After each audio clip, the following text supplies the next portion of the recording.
नमस्कार। एक नया वीडियो चेष्टा करूंगा थोड़ा छोटा बनाने की। उसके साथ साथ ये अपील करूंगा कि वीडियो को खूब ध्यान से सुनिएगा। कल छुट्टी है, स्किप मत करिएगा। समझ में आए तो कुछ अपनाने की चेष्टा कीजिएगा, नहीं समझ में आए, बकवास लगे तो डिलीट कर दीजिएगा। फिर से अपील कर रहा हूं, बहुत अच्छा लगे या अच्छा लगे तो शेयर कीजिएगा। और जो लोग फर्स्ट टाइम मेरे YouTube चैनल पर आ रहे हैं उनसे स्पेशल फिर से रिक्वेस्ट कर रहा हूं, प्लीज वीडियो को सब्सक्राइब करिए। YouTube में एक सिस्टम है जहां ये पता चलता है कितने नए व्यूअर आ रहे हैं, लेकिन उतना सब्सक्रिप्शन नहीं आ रहा है। सब्सक्राइब करने में आपका कोई पैसा नहीं लग रहा है, मेरा रिकॉर्ड थोड़ा ठीक होगा। दोस्तों, आज का वीडियो शुरू करूंगा महाभारत में ले जाकर।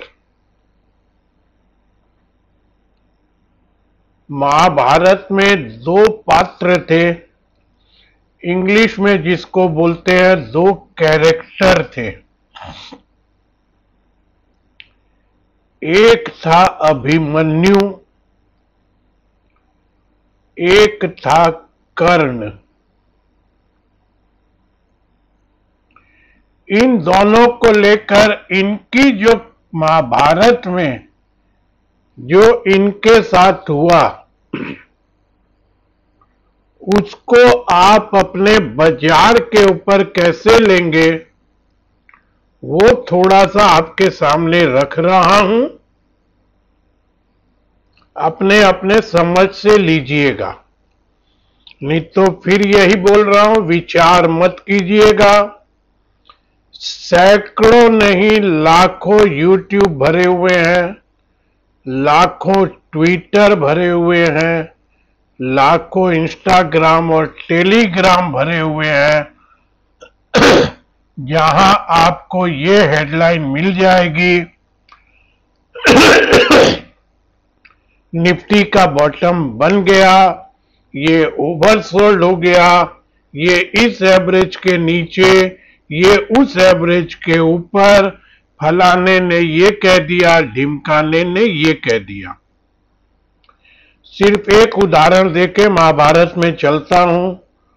अमेरिका या पता नहीं कहां की एक कंपनी ने, कंपनी मतलब वो FII इन्वेस्टर है या वो वहां की ब्रोकिंग फर्म है, उसने कहा है कि हम अब यू टर्न कर रहे हैं, यानी कि हम पलट रहे हैं।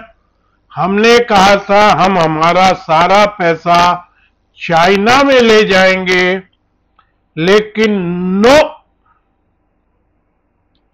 ट्रंप साहब के आने के बाद हमको लगता है चाइना में पैसा ले जाना उचित नहीं होगा, तो हम अब सारा पैसा इंडिया में लाएंगे। और इसको लेकर के खूब वीडियो बन रहे हैं, बरसेगा पैसा, छलकेगा पैसा, बनेगा बॉटम, बनेगा नया हाई, अब ये होगा और वो होगा। भाई साहब, जो आदमी एक महीना पहले एक बात कर रहा है वो 10 दिन बाद दूसरी बात नहीं करेगा, इसकी क्या गारंटी है। और सब देखिए, अपने अपने स्वार्थ में पूरी दुनिया लगी है, प्रदीप सुरेखा भी उसी में है। और अब तो दोस्तों बहुत कुछ बोलने के पहले बहुत कुछ सोचना पड़ता है। जो सरकारी अफसर, जो सरकारी डिपार्टमेंट अब तो एक एक यूट्यूबर के वीडियो भी ब्लॉक कर रहे हैं। आज उनके वीडियो ब्लॉक कर रहे हैं, कल उनका यूट्यूब ब्लॉक करेंगे, परसों पता नहीं क्या क्या करेंगे। उस पर भी आता हूं, महाभारत पर आ जाइए। अभिमन्यु अर्जुन का लड़का,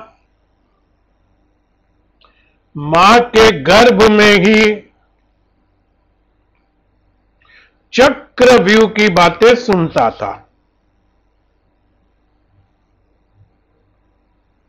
परिणाम,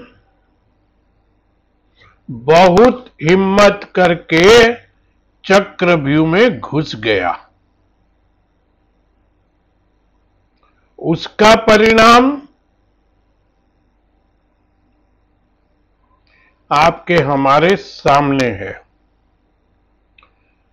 तो ये जो वहां से अभिमन्यु सुनते हुए आ रहा था और चक्रव्यूह में घुस गया, उसको आप इस बाजार पे लीजिए। आधा ज्ञान, आधी रिसर्च, आधा कुछ आधा उच्च करके अगर आप किसी ट्रेड में घुस जाएंगे तो परिणाम अभिमन्यु जैसा ही होगा, उससे खराब ही होगा, अच्छा नहीं होगा। उसका मतलब ये नहीं कि आप मर जाएंगे, आपका वध हो जाएगा, आपकी रकम साफ हो जाएगी। आधा ज्ञान किसी चीज के लिए भी अच्छा नहीं होता है, मैं यहां ये बोलना चाह रहा हूं। आधे ज्ञान का ही परिणाम था, खूब जोश से घुस गया चक्रव्यूह में। उसको आप यहां लीजिए। दूसरी बात, अभिमन्यु भी योद्धा तो कम नहीं था। बहुत बड़े धनुर्धर का बेटा था, बहुत बड़े परिवार की दूसरी पीढ़ी का पहला बच्चा था, योद्धा भी था। आप और हम भी ट्रेडर तो हो ही सकते हैं। आप में से भी कई लोग अपने को समझेंगे हम भी योद्धा ट्रेडर हैं। यहां उस योद्धा को ट्रेडर से ले लीजिए। तो एक तो वो आधे ज्ञान से घुसा, तो आप भी कितने बड़े भी महाबली ट्रेडर हो जाएं, आधे ज्ञान से तो मार आपको भी पड़ेगी ही पड़ेगी। ये सदियों पहले लिखा जा चुका और हो चुका। चलिए, वो आधे ज्ञान से घुसा, फिर भी कुछ बचता, कुछ करता, लेकिन किया क्या? निहत्था। आधा ज्ञान, खाली हाथ। यहां खाली हाथ से मतलब कैपिटल। अगर आप भी खाली हाथ, पहली गलती तो आधे ज्ञान से जा रहे हैं, और अगर पूरे ज्ञान से भी जा रहे हैं और निहत्थे जा रहे हैं, बिना कैपिटल के जा रहे हैं, तो भी परिणाम। तो इन दो बातों से समझ लीजिए, आधा ज्ञान मुश्किल में डालेगा, बिना कैपिटल के और मुश्किल में डालेगा। ये हमारे आज के बाजार पर ले लीजिए। ये दो बातें हुई अभिमन्यु पर। अब कोई इस पर यह सवाल उठा सकता है कि भाई अभिमन्यु के सामने तो इतनी बड़ी सेना थी, वो घुस गया, हथियार होता तो भी क्या कर लेता। ये सवाल आ सकता है। जिस तरीके से वो चक्रव्यूह में फंसा था, वहां हथियार होता भी तो क्या काम आता। जैसे अभी इस बाजार में कितनी भी कैपिटल हो जाए, क्या काम आएगी। नहीं आएगी।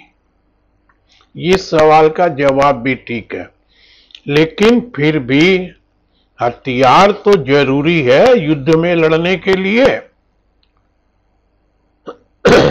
आ जाइए कर्ण पर। उसका क्या हुआ? पहिया धंसा मट्टी में, उतरा पहिए को ठीक करने के लिए।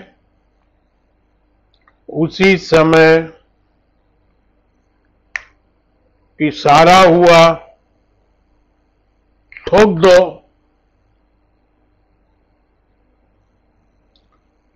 ठोक दिया, गया। यानी कि कर्ण जैसा योद्धा भी इतनी नादानी, इतनी लापरवाही कर गया कि मैं अपने चक्के को निकालना जरूरी था, लेकिन हर तरफ देखूं तो खतरा किधर से आ सकता है। उसने कुछ नहीं, उसके मन में था मेरा क्या होगा। इतना बड़ा मैं योद्धा हूं, मेरा क्या होगा। इस बाजार में तेरा क्या होगा कालिया। किधर से ऑपरेटर आएगा, किधर से किसका इशारा चलेगा, किधर से कौन एक मूव लेगा और बोलेगा ठोक। ठोक दिया। तो बिना हथियार,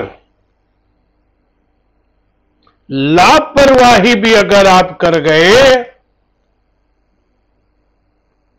तो वही ट्रकों पर जो लिखा आता है, दुर्घटना नजर घटी, दुर्घटना घटी। तीन बातें दो कैरेक्टर से जो इस बाजार में आपको हमको माननी पड़ेगी। नहीं माने अपना अपना विचार। आधा ज्ञान इस बाजार में ले डूबेगा। बिना हथियार ये बाजार ले डूबेगा। कितने बड़े भी योद्धा हो जाएं, लापरवाही ले डूबेगी। ये हुई तीन बातें महाभारत से, जो आज हर एक ट्रेडर पर लागू होती है। आपको हमको समझना पड़ेगा। नहीं समझेंगे अपने अपने विचार। और देखिए हर कदम कदम पर कृष्ण भगवान की तुलना मैं किसी से नहीं कर रहा हूं। कृष्ण भगवान ने तो खाली अर्जुन को इशारा किया, ठोक दे। और वो जस्टिफाई भी कर गए कृष्ण भगवान, क्योंकि जब कर्ण ने उनसे पूछा कि भगवान ये आपने मुझ पर कौन सा न्याय किया कि एक निहत्थे पर वार चलवा कर आपने मुझको मरवा दिया। ये सवाल था कर्ण का। तो कृष्ण भगवान ने कहा, कर्ण अभिमन्यु भी निहत्था था, तुम भी उसको मारने वालों में शामिल थे। तो इसको अब ऐसे ले लीजिए, ये भी बहुत पहले बोला गया है, जैसी करनी वैसी भरनी। जो बोएगा वही पाएगा, तेरा किया तेरे आगे आएगा। तो आज अगर ऊपर से लेके नीचे तक अगर कोई ये सोच रहा है, बात को समझिएगा कि मैं ठीक कर रहा हूं, तो एक दिन तो इस ठीक का जवाब वक्त से सबको मिलेगा। सबको मिलेगा। तो अब यहां एक जीवन की सच्चाई, जो बोएगा वो पाएगा, जैसा करेगा वैसा भरेगा। दूसरी 3 उदाहरण आपको दे दिया। एज ए ट्रेडर इन तीनों बात को नहीं लागू करेंगे तो इस बाजार में टिकना मुश्किल होगा। बहुत बात नहीं बोल सकता हूं दोस्तों, फिर भी और एक बात बोल देता हूं। शोले पिक्चर में एक डायलॉग था गब्बर सिंह का कि सुना है ठाकुर ने फौज खड़ी की है। हमारे यहां भी बेरोजगारों की फौज तो अभी खड़ी ही है और खड़ी होने की तैयारी है। इस पर किसी का ध्यान कोई बोलने वाला नहीं है। मैं भी सिर्फ इशारों में ही बोल रहा हूं, क्योंकि मैंने अपने रजिस्ट्रेशन के लिए बहुत लोगों के सामने कि भैया इस बात को उठाओ, कुछ करो, अन्याय हो रहा है, कई लोग मरेंगे। अब देखिए जिनके YouTube पर अटैक हो रहा वो चिल्ला रहे हैं, बोलना चाहिए, एसोसिएशन लाना चाहिए, वो बनाना चाहिए, कोई नहीं सुनेगा। दोस्तों 20 साल पहले जब मैं इस लाइन में आया था, एक सब ब्रोकर का कॉन्सेप्ट था कि आप किसी ब्रोकर के अंडर में सब ब्रोकर बन जाइए, अपने 10, 20, 50 यार दोस्त, रिलेटिव किसी को भी आप अपने अंडर में लाके उनके सौदे करवाइए, वो ब्रोकर आपको कुछ कमीशन देगा। इस कॉन्सेप्ट को बदल के अभी आ गया ऑथराइज्ड पर्सन, उसमें कुछ कानून आ गए तो कई सब ब्रोकर चले गए, उनकी रोजी रोटी बंद हो गई, वो उसी फौज में लग गए, बेरोजगारी वाली फौज में। और कुछ ये जो ऐप आ गए, ब्रोकरेज कम हो गई, कुछ उसमें चले गए, और कुछ अपने आप को जो ठीक ठाक काम कर रहे थे वो ऑथराइज्ड पर्सन की पूरी फॉर्मेलिटीज पूरी करके ऑथराइज्ड पर्सन के हिसाब से, वो भी एक सब ब्रोकर का ही कॉन्सेप्ट है, उसमें लगे हुए हैं, जिसमें मैं भी हूं। परसों तरसों सुन रहा हूं सेबी की तरफ से एक और पेपर निकला है जिसमें सेबी का ये कहना है कि नो, अब ऐसा वैसा ऑथराइज्ड पर्सन नहीं चलेगा।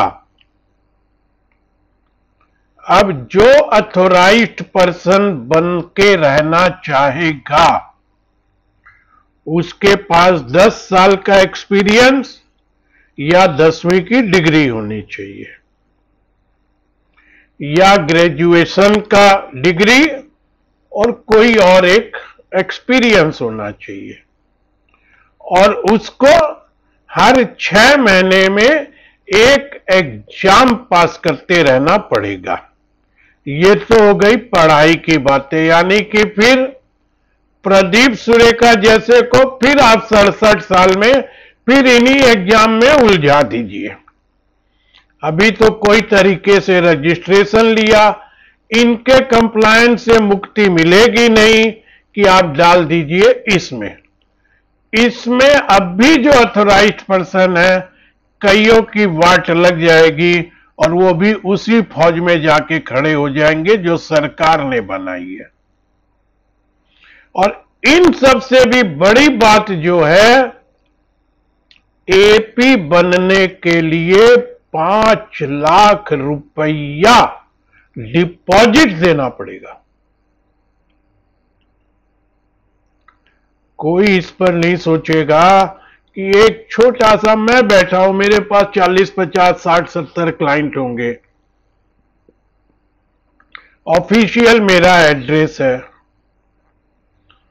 एनएससी बीएससी के टर्मिनल पर सौदे हो रहे हैं, मेरे सारे क्लाइंट की डिटेल आपके पास है।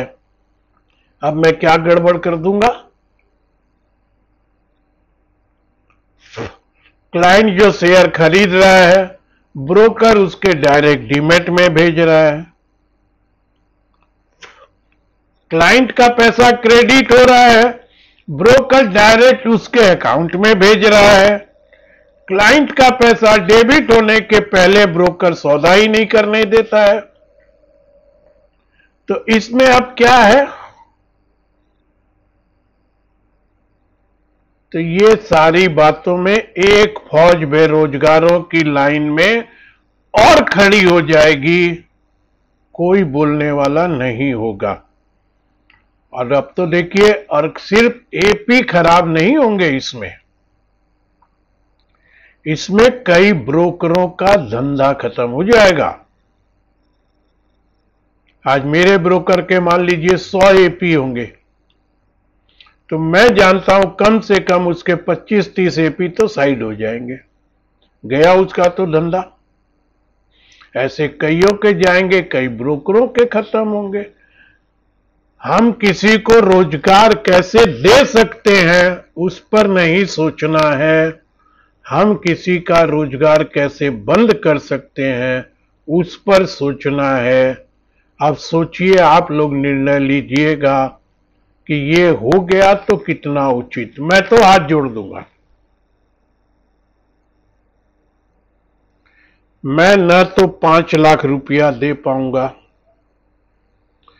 ताकत भी होगी तो नहीं दूंगा। और फिर ये नए से एग्जाम, नए से कंप्लायंस हर 6 महीने, और इसके बाद भी जानते हैं दोस्तों, जो सबसे बड़ी मार एपी को लगेगी और ब्रोकर को लगेगी, वो ये कि अचानक एक एपी के यहां वॉल्यूम कैसे बढ़ गया या वॉल्यूम कैसे कम हो गया। भैया अभी तो जो बाजार के हालत है, दलाली के रोने छोड़ो खाने के वांदे पड़े हैं, वॉल्यूम तो सबका कम हो जाएगा। अब हम क्या जस्टिफाइड दे कि मेरे क्लाइंट सौदे क्यों नहीं कर रहे हैं।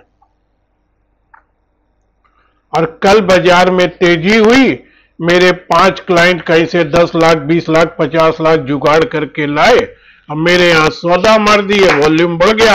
आपके यहां सौदा कैसे बढ़ गया? अरे भैया क्लाइंट सौदा किया एनएससी किट। इसका मैं क्या जवाब दूं?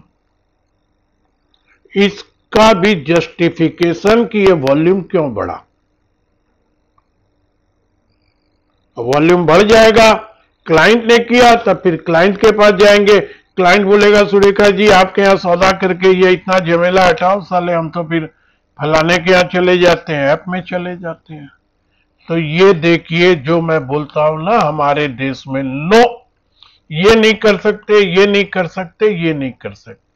किसी को रोजगार कैसे दे सकते हैं वो नहीं। इसमें कितनों पर क्या असर होगा ये आने वाला वक्त बताएगा।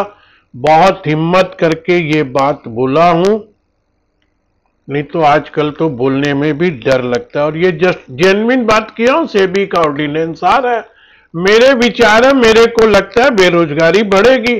तो मैं एक अनपढ़ गंवार, मेरे बोलने से तो होगा नहीं। सरकार को और सेबी को लगता है नहीं नहीं इसमें बेरोजगारी नहीं बढ़ेगी, तो बहुत अच्छी बात है। तो ये है हमारे देश का सिस्टम। महाभारत की बात सुना दिया, देश की बात बता दिया।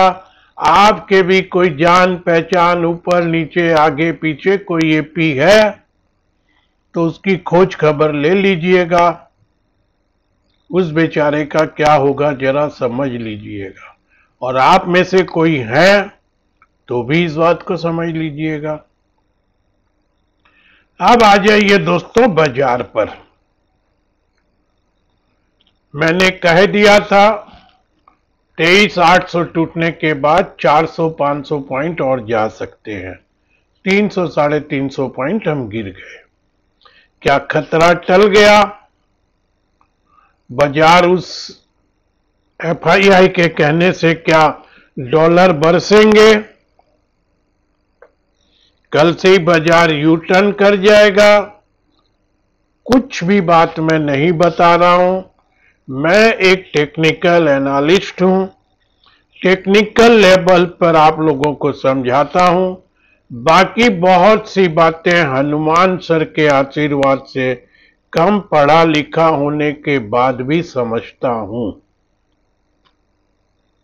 वो बातें यहां डिस्कस करके कोई लाभ नहीं होगा। अभी भी कुछ तो गड़बड़ है दया, ध्यान रखिएगा। मैंने आपको पिछले हफ्ते भी कहा था मैं कुछ खरीदूंगा, लेकिन जैसे ही बाजार बाउंस करता और धड़ाम आता है, हिम्मत नहीं होती है। नवंबर में मैंने 1 या 2 स्टॉक लिए थे तो बिकवा दिए। बाई कॉल 1 या 2 किसी के पास होगी, वो उनके पास होगी। एक बाई कॉल मेरी खड़ी रह गई। पूरे आज 16 तारीख नवंबर में मैं बार बार आप लोगों के सामने भी बोल रहा था कि मैं लेने की चेष्टा करूंगा, नहीं कर पाया, बाजार के हालत परमिट नहीं किए। और अब जहां तक मैं समझता हूं इतने दिन रुका हूं तो मैं शायद 23 तारीख तक रुकने की चेष्टा करूंगा। इसका मतलब ये नहीं कि मैं नहीं लूंगा। मेरे को कोई बहुत अच्छा स्टॉक, बहुत अच्छी वैल्यूएशन, बहुत अच्छे प्राइस पर और जिनके पास पैसा होगा उनको मैं कॉल तो सभी को डाल दूंगा, वो मैं चेष्टा कर सकता हूं। लेकिन अब भी लगता है नहीं। मेरे जितने भी पेड क्लाइंट हैं या जो वो कैश सेक्शन वाले हैं 1500 वाले, उनको मैं ये भरोसा देता हूं कि अगर आपकी सर्विस ना भी बढ़ा पाया, आपका सबका रिकॉर्ड मेरे पास है। सेबी मुझको ये परमिट तो करता ही है कि मैं फ्री ट्रायल दे सकता हूं। मेरी अपनी कोई पोजीशन होनी नहीं चाहिए। तो मैं आप लोग को ये भरोसा देता हूं, बाजार सुधरने के बाद मैं 1, 2, 3 कॉल आप लोगों को देने की चेष्टा करूंगा। तो आप ये मत सोचिएगा पैसे गए। सर्विस नहीं एक्सटेंड कर पाऊंगा तो आपको बाद में सबके रिकॉर्ड हैं, मैं सबको सेबी के रूल्स के हिसाब से 1, 2 या 3 कॉल दे दूंगा। तो दोस्तों ये बात हो गई बाजार की कि मैं नहीं खरीद पाया। पता नहीं मुझको अभी भी बहुत कुछ अच्छा या बहुत कुछ ठीक नहीं लग रहा है, ये बोल सकता हूं। खराब कितना होगा ये वक्त बताएगा। कल का बाजार भी अगर हम देखेंगे तो गिफ्ट निफ्टी कल रात को 126 पॉइंट गिरी हुई है। उसके हिसाब से हम अगर अपनी निफ्टी को जोड़ते हैं तो हम बंद हुए हैं 14 तारीख को 23,532 पर। मान लीजिए 132 भी हम नीचे खुल जाते हैं तो हम 23,400 पर खुलेंगे। मैं दोस्तों आपको एक ही लेवल देता हूं, नीचे का एक दे रहा हूं, ऊपर का। मेरे पास अब भी सबसे बेस्ट लेवल जो आ रहा है, वो ये मत समझिएगा कि मैं सिंगापुर देख के बोल रहा हूं। उसके तो नीचे बाजार आ ही जाएगा अगर सिंगापुर या गिफ्ट निफ्टी इतना नीचे खुलती है तो। 23,400 पे तो खुलेंगे ही। 532 है, 132 में 23,400 पर खुलेंगे। मेरे लिए अब जो एक ट्रेंड डिसाइडर का लेवल होगा, ध्यान से सुनिएगा, ये वक्त पे पलटेगा, क्या होगा ये मैं आपको आने वाले दिनों में बताऊंगा। अगर 23,430 जो यहां से मात्र 130 पॉइंट दूर है, मैं अब 23,300 200 डेमा फलाना डेमा कुछ बात नहीं कर रहा हूं।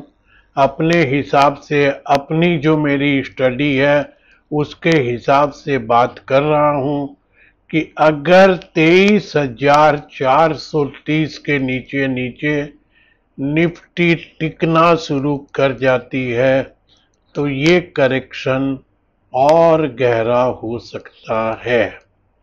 कितना होगा ये बोलना अभी बहुत जल्दबाजी होगी। इसके नीचे टिकने का मतलब एक दिन दो दिन तो इसके नीचे गई, रह गई और वापस इसके ऊपर आ गई तब तो ठीक है, नहीं तो ये करेक्शन और गहरा हो सकता है। वो कितना होगा दोस्तों, ये एक तो डिसाइड होगा 23 नवंबर के बाद और दूसरा डिसाइड होगा